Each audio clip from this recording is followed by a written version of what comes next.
Dmitry Alovsky is joining us, political commentator and host of the Khodorkovsky Live channel. We welcome you to the Freedom Broadcast, Dmitry. A very good evening to you. Greetings, colleagues. Good evening. Good evening. Dmitry, well, Putin's tactics remain unchanged. I think that at certain moments, Donald Trump can already, anticipate some of his statements and beliefs because basically the rhetoric doesn't change. But, Ukraine also puts forward the same demands, but we put forward realistic demands while Putin tries to make things up. He always has some kind of victories at the front. He's always supposedly achieving something, and it's always just about to be that the war will end with Russia's victory. In fact, this record has been playing for 4 years now. And what do you think? How is he perceived by Trump now? What is the current situation of Russian propagandists? Because there was a time when they were actually afraid to talk about Trump at all. It's unclear, after all, whether to praise or somehow criticize the American president. And Putin is in such a position that he's kind of helping Iran, but at the same time, he wouldn't want to quarrel with Trump either. How does all of this actually look from the inside in Russia right now, in your opinion? Live broadcasts, exclusive projects, reports from different corners of the world.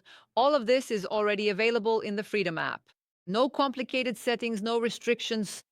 Install the Freedom app from the App Store or Play Market and get instant access to content. Freedom. Watch more, know more, all in one click.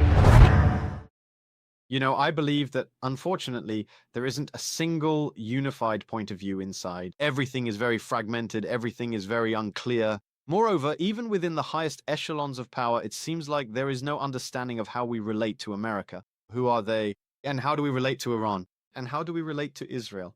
What is all of this anyway? Because, for example, Lavrov says that the spirit of Anchorage has dissipated, it's gone. But at the same time, we see that Lavrov's boss, Putin, continues to maintain contacts with Trump, obviously hoping to at least catch those familiar notes of the North American aroma over the phone and bring that spirit back into the political culture between the two countries. But at the same time, propagandists, of course, are forced to keep their finger on the pulse and rather quickly and clearly determine what is actually happening, where we are headed now, and what our relationship with Trump is.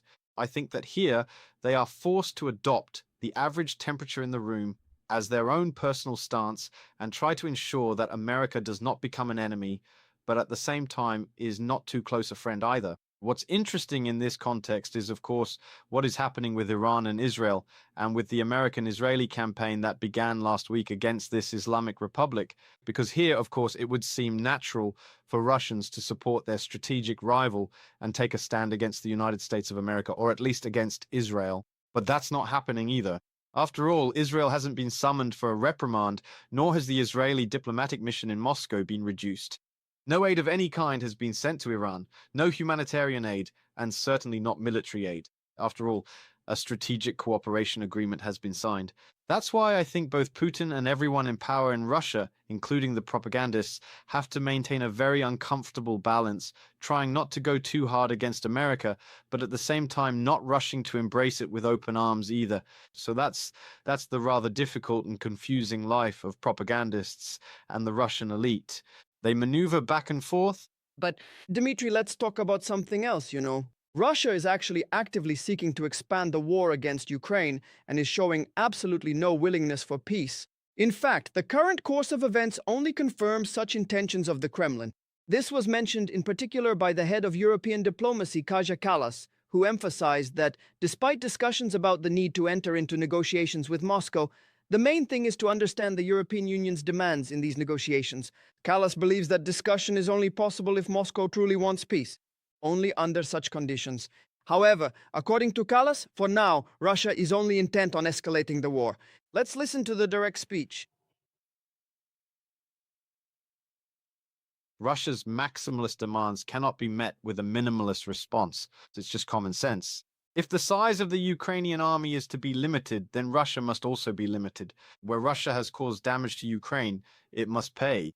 There should be no amnesty for war crimes or crimes against humanity, and deported Ukrainian children must be returned. Indeed, the demands on the Kremlin gang must be maximalist and sufficiently tough.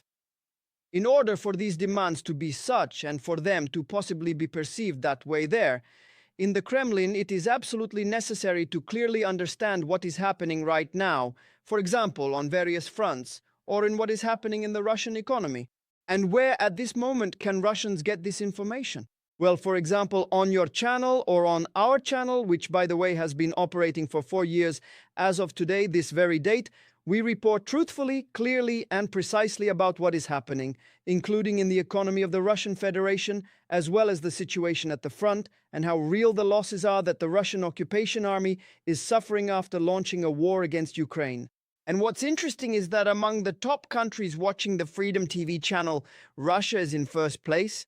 Among the top cities that actually watch the Freedom TV channel are Moscow and St. Petersburg. So Russians have the opportunity to get truthful information about what is really happening right now, but they do not change their position. Why? Accordingly, the Kremlin doesn't change its position either. Well, I think they do change. Russians do change. It's just dangerous to talk about it. But first of all, congratulations on your anniversary, colleagues. I somehow missed that and didn't know you had a milestone date today. It's good that you're broadcasting. It's good that people are watching you in Ukraine, in Russia. I'm sure people are watching all over the world. People watch truthful YouTube channels. People read Telegram channels. People are gradually changing their opinions. But, first of all, not as quickly as we would like. And secondly, well, it's not customary to talk about this, and it's difficult and frightening to talk about it and admit it, especially when someone on the street, say a representative of a sociological survey, asks you for your opinion about Putin. Well, of course, people are afraid, and they think, where could this information even leak to now? Who knows? What kind of survey is this anyway? Maybe it's some guy from the FSB walking around here asking questions. I'd rather either not stop at all, like, by the way, 90% of people do when approached on the street for surveys, or I'll just say what is expected of me. That's why I think that in this regard, opinion polls in totalitarian countries are not really a serious subject for study at all. But at the same time, the lid does start to blow off little by little. The kettle is starting to whistle because this year people have not only had their wallets raided, but they've also had certain freedoms and norms of behavior taken away, things they've already gotten used to. It's as if they're not ready to trade all of that for this vague, elusive, special military operation, which is happening somewhere nobody really knows and doesn't really affect us, especially people in Moscow, especially those living in St. Petersburg. Because, of course, this war is really the concern of small towns, villages, and district centers. And people in the big cities just go about their lives completely unaware. But suddenly they start having their rights and freedoms on the internet taken away. Certain websites begin to get blocked. Then their favorite performers are banned, some movies too. And even with books, you can't find some well-known, familiar Russian authors anymore. But now, for several days in a row, it's already the fifth or sixth day, even in Russia, in Moscow and St. Petersburg, there's no mobile internet at all. People aren't used to this. It's just an absolutely basic thing. Taking a taxi or paying for a purchase with a card, no one carries cash anymore. This annoys people. It infuriates people. And of course, this is absolutely just a drop in the ocean compared to the hardships endured by Ukrainians and Ukrainian refugees when they have to leave their homes. But even Russians are starting to get a sense of it too.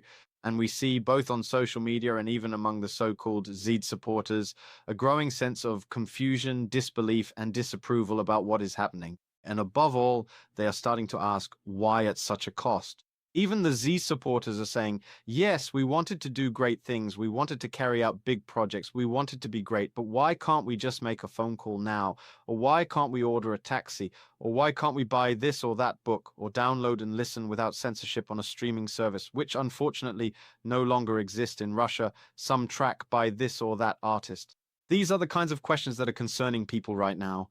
I think this is a very good sign because there's more to come. Yes, Dmitry, it's interesting about food products. Why are they becoming more expensive? Some are disappearing altogether? I think this question is also becoming increasingly relevant. Thank you for joining the Freedom broadcast today. Dmitry Alovsky was with us, political commentator and host of the Khodorkovsky channel.